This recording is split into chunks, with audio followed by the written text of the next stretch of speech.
बच्चों, जैसा कि मालूम ही होगा सभी को कि साइंस का एग्ज़ाम 20 फरवरी को ही हो चुका था। लेकिन चूँकि साइंस का एग्ज़ाम के पहले ही क्वेश्चन पेपर लीक हो चुका था, जिसके कारण से उसे कैंसिल कर दिया गया और फिर से वो उसका एग्ज़ाम लिया जा रहा है 8 मार्च को। साइंस और हिंदी दोनों का पेपर लीक हुआ था, तो साइंस का है 8 मार्च को और 7 मार्च को हिंदी का एग्ज़ाम है। तो तैयारी कर ही चुके हैं। अब फिर से जब एग्ज़ाम देना ही होगा, अब तो कोई तो उपाय है नहीं, तो तैयारी कर चुके हैं तो फिर से अब उसको रिवाइज कर लेना है। क्वेश्चन पेपर कैसा आया था वो तो एक बार देख चुके हैं, तो उस हिसाब से अपना अगला एग्ज़ाम जो फिर से देना है साइंस का, उसके लिए तैयारी करना है उसी तरह से। तो इस सेट में हम फिजिक्स का, साइंस में सिर्फ फिजिक्स का जो चैप्टर है, वो फिजिक्स का चैप्टर से हम कुल 51 क्वेश्चन जो बहुत इम्पॉर्टेंट जैसा पूछने जैसा जो क्वेश्चन है, अक्सर जो पूछा जाता है एग्ज़ाम में, वो सब क्वेश्चन को छाट करके इस सेट में हम लाए हैं। तो वीडियो को कंप्लीट देख लें और सारा क्वेश्चन को लगभग तो याद होना चाहिए, चूँकि एक बार परीक्षा दे चुके हैं। और नहीं भी याद होगा तो फिर से एक बार सभी को देख करके और याद कर लें क्वेश्चन। और अगर अभी तक भी चैनल को सब्सक्राइब नहीं किए होंगे तो चैनल को सब्सक्राइब अभी कर लें और दोस्तों को भी शेयर कर दें, ताकि वो भी अपना तैयारी को बूस्ट कर सके। फिजिक्स का इस सेट के बाद फिर केमिस्ट्री का और बायोलॉजी का, ये दोनों का भी सेट हम शेयर करेंगे, तो चैनल को सब्सक्राइब ज़रूर कर लें। और अब ऐसे टाइम ज़्यादा नहीं बर्बाद करते हुए शुरू करते हैं अब आज का जो सेट है उसको सॉल्व करने के लिए। हम लोग यहाँ पे सबसे पहला क्वेश्चन दिया हुआ है कि विद्युत बल्ब में कौन सी गैस भरी रहती है। विद्युत का जो बल्ब रहता है जो घर में यूज करते हैं हम लोग, उसमें कौन सी गैस भरी रहती है। पहला ऑप्शन है निर्वात रहता है, वायु भरी रहती है, निष्क्रिय गैस भरी रहती है, हाइड्रोजन भरी रहती है। सोच समझ करके और आंसर को टिक लगाना है। पहले सारा ऑप्शन को देख लेना है, उसके बाद ही टिक करना है, नहीं तो जल्दीबाजी में गलत हो जाएगा आंसर। तो विद्युत बल्ब जो हम लोग यूज करते हैं घर में, वो हम लोगों को पता होना चाहिए कि वो उसमें निष्क्रिय गैस भरी रहती है, ताकि वो रिएक्शन नहीं करेगा। तो ये पहला क्वेश्चन था। अब आज का ये दूसरा क्वेश्चन है। यहाँ पे निकट दृष्टि दोष को किस लेंस से दूर किया जाता है।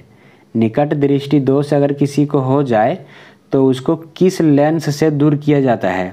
तो बहुत अच्छे से समझ करके इसको याद कर लेना है। अक्सर पूछा जाता है ये क्वेश्चन कि निकट दृष्टि दूर करने में कौन सा लेंस का उपयोग किया जाता है, दूर दृष्टि को दूर करने के लिए कौन सा लेंस का उपयोग किया जाता है।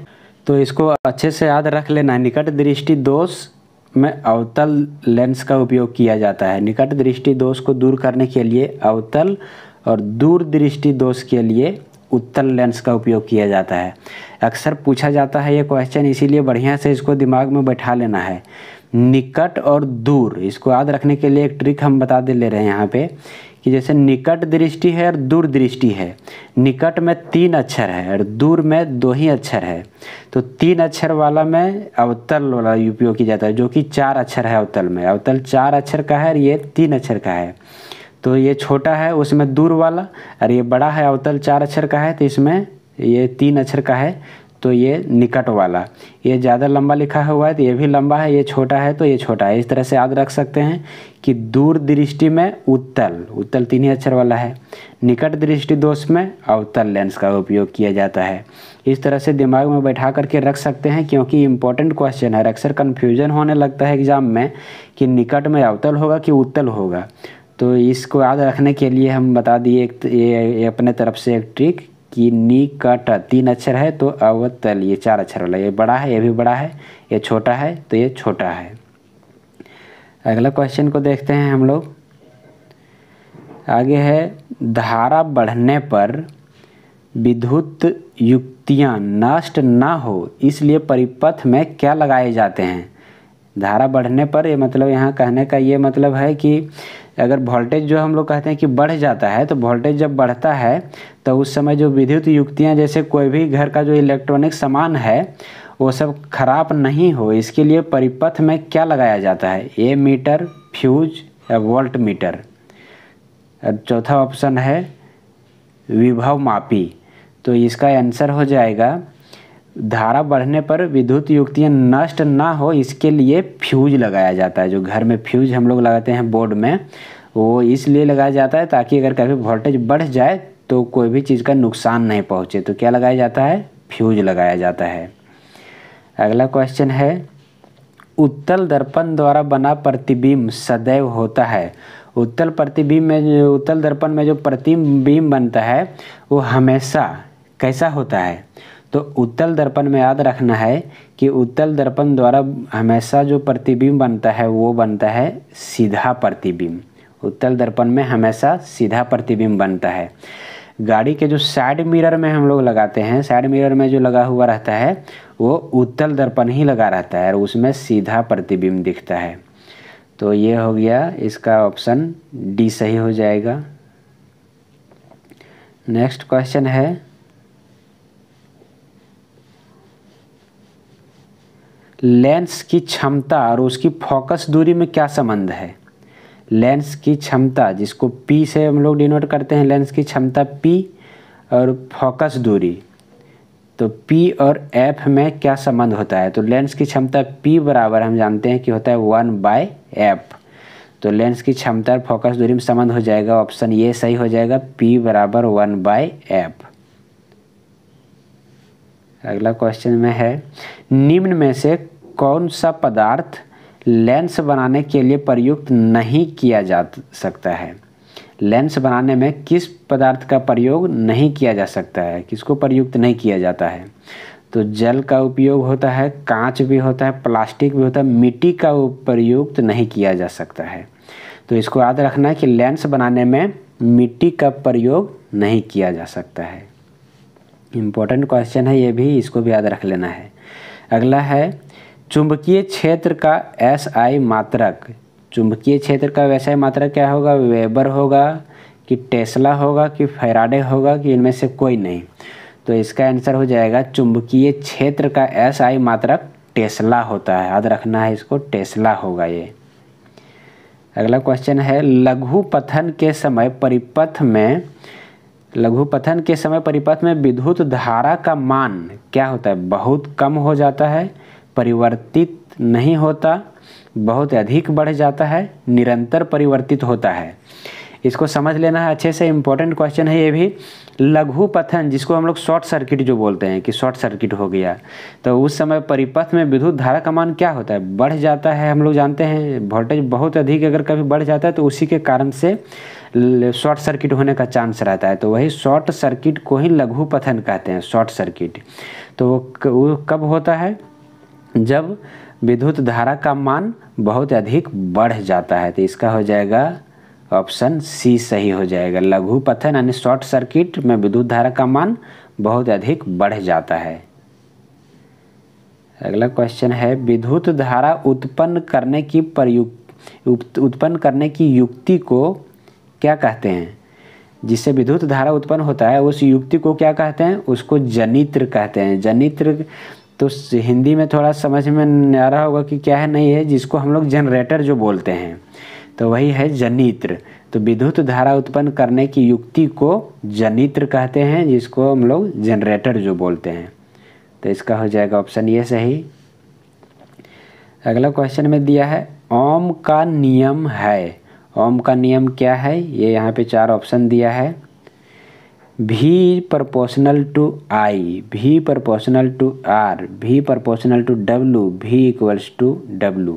तो ओम का नियम हम लोग जानते हैं V proportional to I होता है, जिसको हम प्रोपोर्शनल हटाते हैं तो V यहाँ पे कांस्टेंट ले लेते हैं R को, तो V equals to IR हो जाता है। तो ओम का नियम है V proportional to I हो जाएगा, ऑप्शन ये सही हो जाएगा। आगे दिया है कि किलोवाट घंटा किस राशि का मात्रक है? किलोवाट घंटा यांत्रिक ऊर्जा का, शक्ति का, सौर ऊर्जा का, विद्युत ऊर्जा का। तो किलोवाट घंटा KWH, इम्पोर्टेंट क्वेश्चन है ये भी।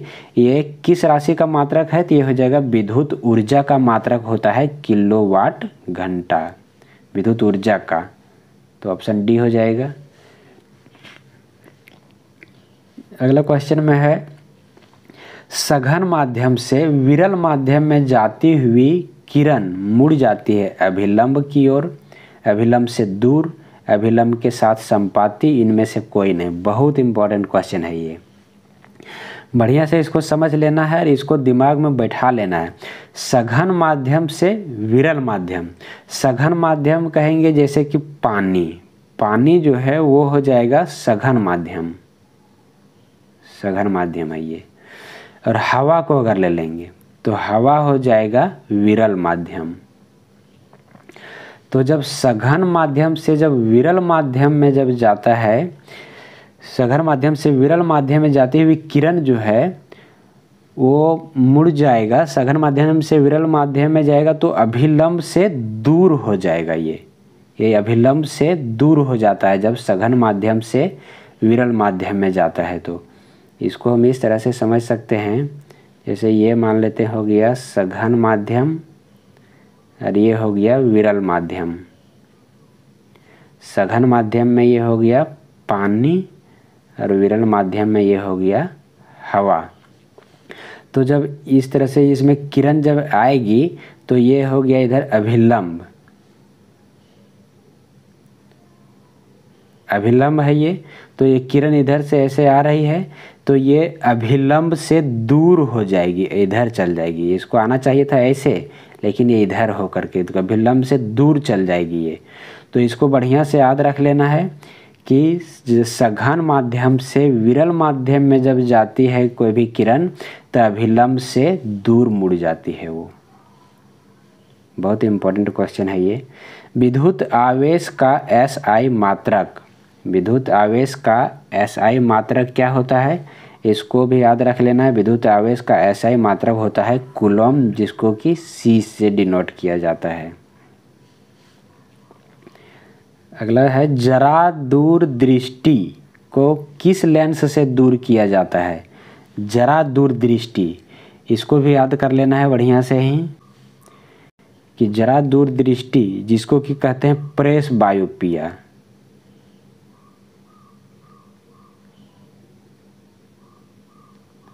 प्रेस बायोपिया, जरा दूर दृष्टि, उसको दूर करने के लिए कौन सा लेंस का उपयोग किया जाता है, तो इसका हो जाएगा बायफोकल लेंस। जरा दूर दृष्टि को दूर करने के लिए बायफोकल लेंस का उपयोग किया जाता है। याद रख लेना है इस क्वेश्चन को। अगला क्वेश्चन है मानव नेत्र में किस प्रकार का लेंस लगा रहता है। मानव का जो नेत्र होता है वो उसमें किस प्रकार का लेंस रहता है। तो हम लोग जो को याद रखना है कि मानव नेत्र में उत्तल लेंस रहता है। नेक्स्ट क्वेश्चन है चुंबकीय क्षेत्र के प्रभाव में उत्पन्न धारा, चुंबकीय क्षेत्र के प्रभाव में जो धारा उत्पन्न होता है वो क्या होता है, ऊष्मा उत्पन्न करती है, आकर्षण बल उत्पन्न करती है, चालक पर बल उत्पन्न करती है, इनमें से कोई घटना नहीं। तो चुंबकीय क्षेत्र के प्रभाव में जो विद्युत धारा होता है वो चालक पर बल उत्पन्न करती है। याद रखना है इस क्वेश्चन को, इम्पोर्टेंट क्वेश्चन है। सारा क्वेश्चन ये सब इम्पोर्टेंट वाला ही है, इसीलिए सभी को बढ़िया से समझ लेना है। अगला क्वेश्चन दिया हुआ है तारे का टिमटिमाना प्रकाश के किस घटना को दर्शाता है। तारा जो टिमटिमाते हुए हम लोग देखते हैं वो प्रकाश की किस घटना के कारण होता है, तो ये हो जाएगा प्रकाश का अपवर्तन के कारण होता है ये। आगे दिया है इनमें से कौन एक भौतिक कारक नहीं है। कौन भौतिक कारक नहीं, ताप, वर्षा, वायु, ये सब भौतिक कारक है।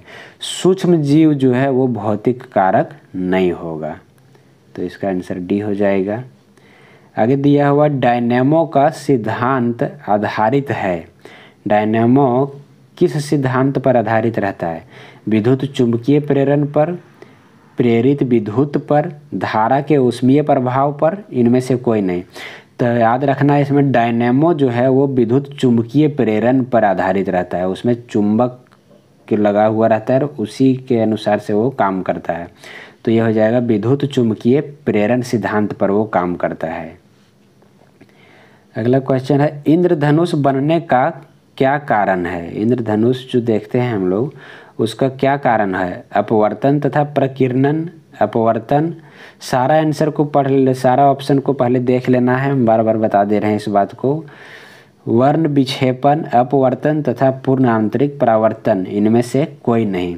तो इंद्रधनुष बनने का कारण होता है ये, तो ऑप्शन सी हो जाएगा, वर्ण विक्षेपण, अपवर्तन तथा पूर्ण आंतरिक परावर्तन, ये तीनों कारण होता है इंद्रधनुष बनने का।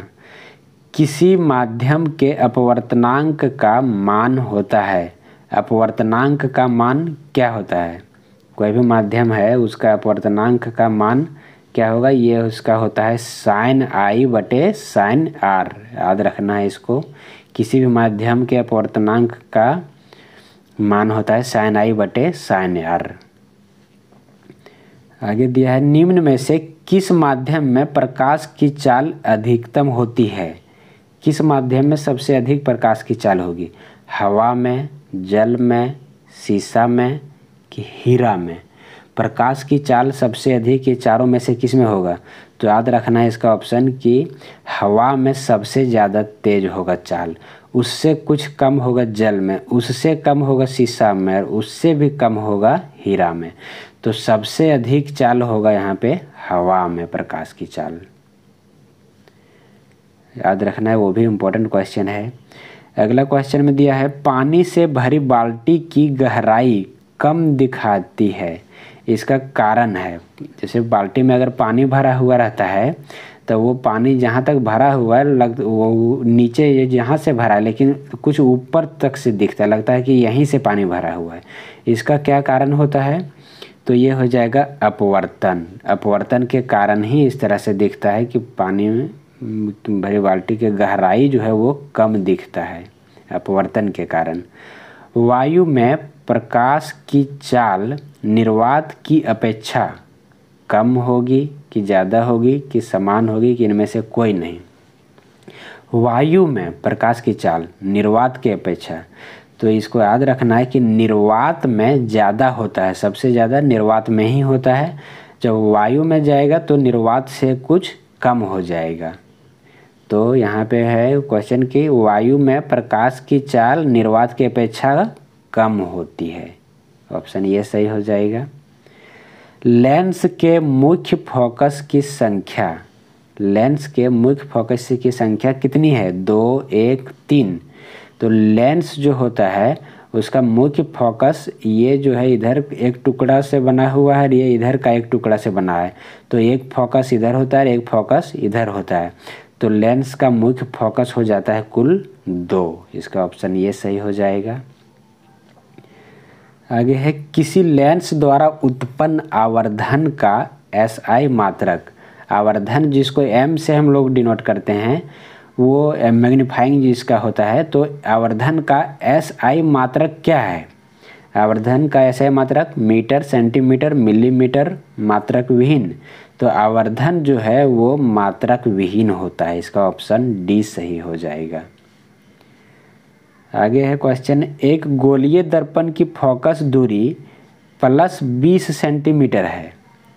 फोकस दूरी है गोलीय दर्पण का वो प्लस में है 20 सेंटीमीटर।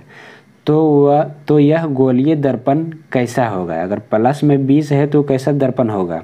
उत्तल, अवतल, समतलोत्तल, कोई नहीं।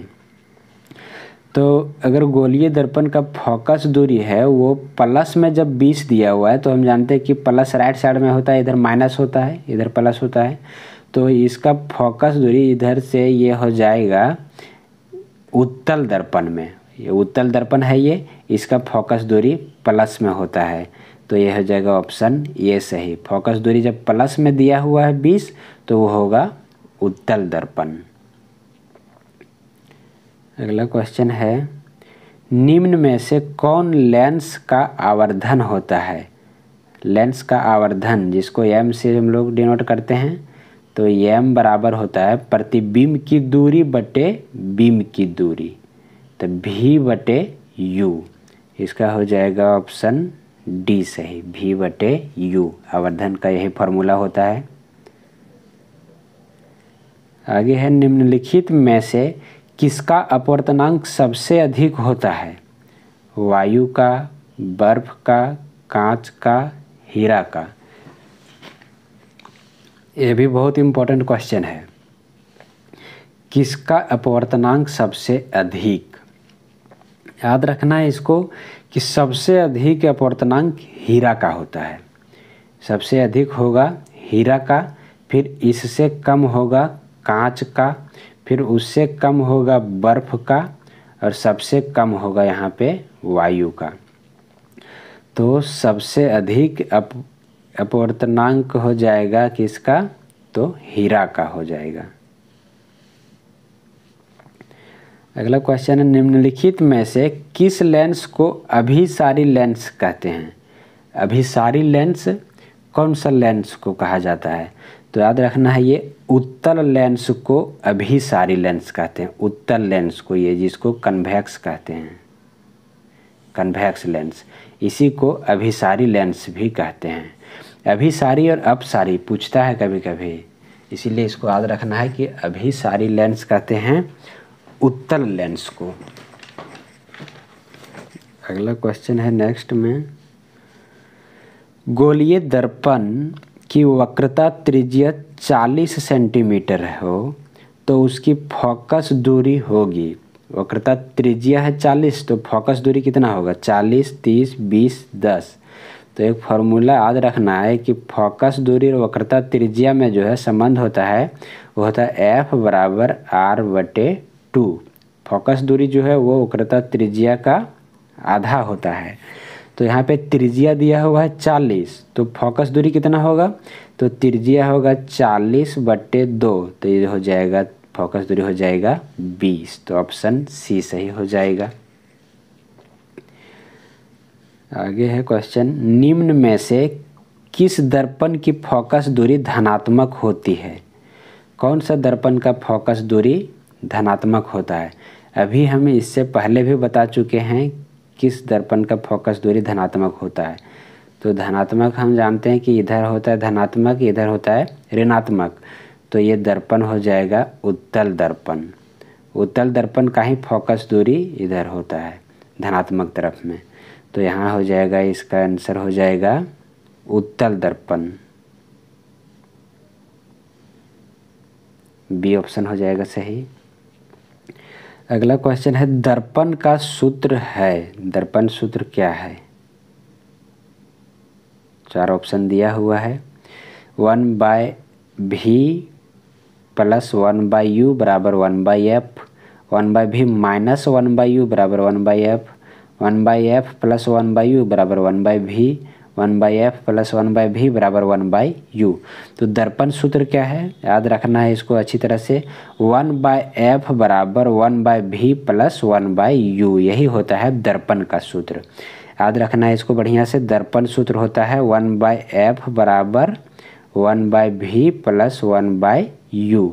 और यही अगर पूछ देता कि लेंस का सूत्र क्या है, तो यहाँ पे हो जाएगा प्लस की जगह पे माइनस, 1/v - 1/u, तो वो हो जाएगा लेंस का सूत्र। दर्पण का सूत्र में अब प्लस है, लेंस का सूत्र में हो जाएगा माइनस।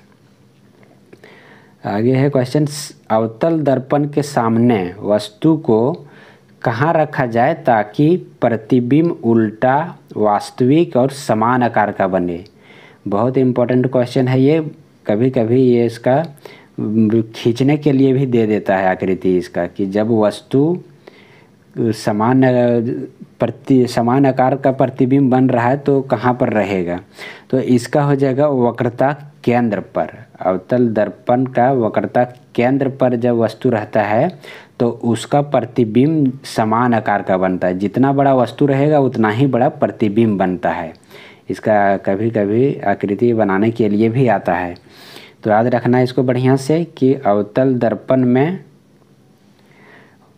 दर्पण के सामने में वस्तु को कहाँ रखें ताकि प्रतिबिंब समान आकार का, जितना बड़ा का वस्तु है उतना ही बड़ा का उसका प्रतिबिंब भी बने अवतल दर्पण में। तो ये कहाँ रखना होगा? इसको वक्रता केंद्र पर रखना होगा। इम्पोर्टेंट क्वेश्चन है ये। आगे, अवतल दर्पण की फोकस दूरी क्या होगा? ऋणात्मक, धनात्मक, ए और बी दोनों। अभी इससे पहले भी बता चुके हैं। अवतल दर्पण की फोकस दूरी ये हो गया अवतल दर्पण, सॉरी ये हो गया उत्तल दर्पण है, ये अवतल दर्पण हो जाएगा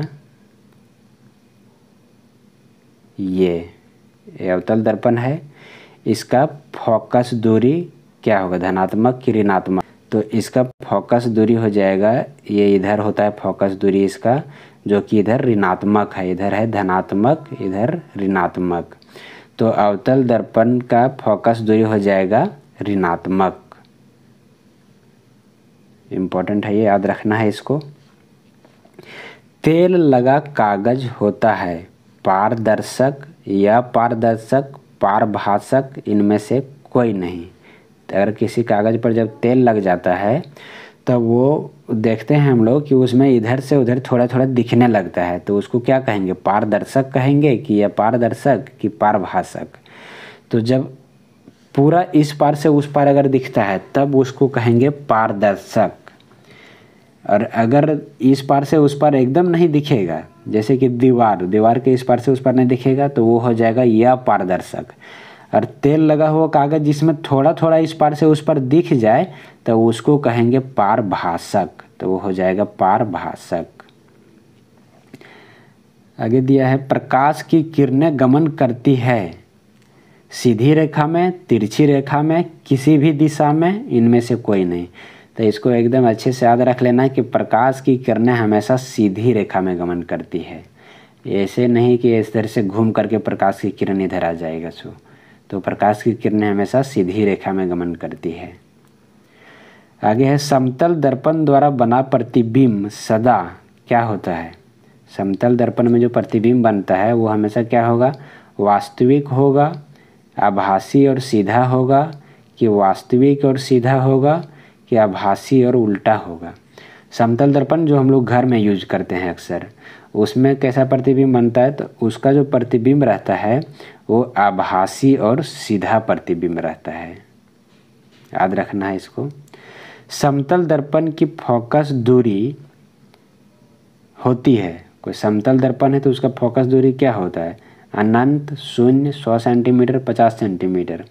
तो समतल दर्पण पूरा फ्लैट रहता है, सीधा, तो इसका जो फोकस दूरी है वो हो जाता है अनंत, याद रखना है। समतल दर्पण की फोकस दूरी अनंत होता है। आगे है प्रकाश के परावर्तन के कितने नियम हैं। प्रकाश के परावर्तन का जो नियम है वो कितना नियम है, 1 2 3 4। तो प्रकाश के परावर्तन का कुल 2 नियम है, इसको याद रखना है। कभी कभी सब्जेक्टिव में लिखने के लिए भी दे देगा कि प्रकाश के परावर्तन के नियम को लिखें, तो इसका प्रकाश के परावर्तन का 2 नियम है, याद रखना है। पहला नियम है कि प्रकाश के परावर्तन के नियम में पहला है कि आपतन कोण परावर्तन कोण के बराबर होता है। आपतन कोण और परावर्तन कोण दोनों बराबर होता है। और दूसरा नियम है कि आपतित किरण, परावर्तित किरण और अभिलंब, ये तीनों एक ही तल पर होता है, यह है दूसरा नियम। तो दोनों नियम को याद रखना है, एग्जाम में लिखने के लिए भी आता है कभी कभी। अगला क्वेश्चन है मानव नेत्र के जिस भाग पर किसी वस्तु का प्रतिबिंब बनता है वह है। मानव के नेत्र में प्रतिबिंब जहाँ बनता है उसको क्या कहते हैं, कॉर्निया, परितारिका, पुतली की दृष्टि पटल। इसका ऑप्शन हो जाएगा डी सही, दृष्टि पटल। दृष्टि पटल पर ही बनता है, जिसको रेटिना भी कहते हैं, दृष्टि पटल को रेटिना भी कहते हैं। ये इम्पोर्टेंट है, याद रख लेना है इस क्वेश्चन को कि मानव नेत्र के जिस भाग पर किसी वस्तु का प्रतिबिंब बनता है उसको दृष्टि पटल कहते हैं, रेटिना कहते हैं। नेत्र में जाने वाली प्रकाश की मात्रा का नियंत्रण कौन करता है। प्रकाश की जो मात्रा नेत्र में जो जाता है उसका नियंत्रण कौन करता है, तो इसका हो जाएगा पुतली। पुतली जो रहता है वही प्रकाश की मात्रा का नियंत्रण करता है। अगला क्वेश्चन है कि 1 मीटर फोकस दूरी वाले उत्तल लेंस की क्षमता होगी। एक उत्तल लेंस है, उसका फोकस दूरी है 1 मीटर, तो उसका क्षमता क्या होगा, लेंस की क्षमता P से डिनोट करते हैं, P बराबर होता है 1/f, तो हो जाएगा 1/1, इसका हो जाएगा 1 डायोप्टर। तो ये हो जाएगा ऑप्शन बी सही। उत्तल लेंस है तो प्लस में ही होगा, तो हो जाएगा 1 डायोप्टर प्लस में, बी ऑप्शन सही हो जाएगा। अगला क्वेश्चन में है कि लेंस की क्षमता का एसआई मात्रक, बहुत इंपॉर्टेंट क्वेश्चन है ये। लेंस की क्षमता का एसआई मात्रक बहुत इजी भी है एकदम, इसका एसआई मात्रक होता है डायोप्टर। लेंस की क्षमता का एसआई मात्रक डायोप्टर होता है, डी से डिनोट करते हैं। आगे है प्रकाश के अपवर्तन की क्रिया में कौन सी भौतिक राशि अपरिवर्तित रहती है। प्रकाश का जब अपवर्तन होता है तो उसमें कौन सा भौतिक राशि नहीं बदलता है, तो इसका हो जाएगा आवृत्ति, फ्रीक्वेंसी। फ्रीक्वेंसी जो है वो बदलता नहीं है। नेक्स्ट क्वेश्चन है अवतल दर्पण की फोकस दूरी होती है। अवतल दर्पण की फोकस दूरी क्या होती है, पीछे भी ये वाला क्वेश्चन अभी आ चुका था, 0, ऋणात्मक, धनात्मक। तो अवतल दर्पण का फोकस दूरी हो जाता है ऋणात्मक। अवतल दर्पण इस तरह से बनता है, ये इधर प्लस हो गया, इधर माइनस हो गया, इसका फोकस दूरी इधर ही होता है, तो ये हो जाएगा ऋणात्मक। अवतल दर्पण का फोकस दूरी ऋणात्मक होता है। जब प्रकाश की किरण हवा से कांच में जाती है तो वह मुड़ जाती है, ये भी इससे पहले आ चुका था। हवा से कांच में हो गया, तो हवा यहाँ पर हो गया सरल माध्यम और कांच हो गया विरल माध्यम। तो यहाँ हो जाएगा कि जब सरल माध्यम से विरल माध्यम में जाता है, हवा से जब कांच में जाएगा तो ये क्या हो जाएगा, इस हवा जो है यहाँ पे इसको हवा यहाँ पे हो गया ये मेरा विरल माध्यम, हवा विरल हो गया और विरल से जा रहा है हवा से कांच में, कांच है सघन माध्यम। तो जब विरल माध्यम से सघन माध्यम में जाता है तब ये अभिलंब की ओर मुड़ जाता है।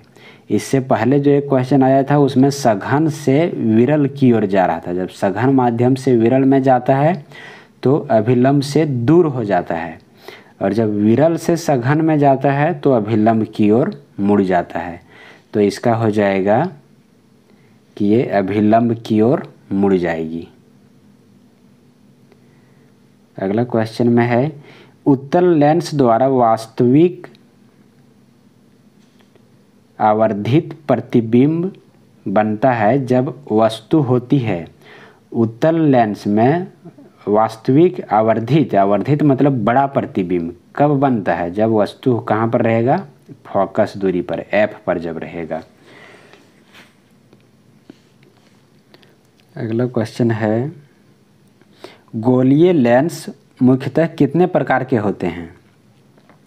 गोलीय लेंस मुख्यतः हो जाएगा 2 प्रकार का, एक उत्तल और एक अवतल लेंस।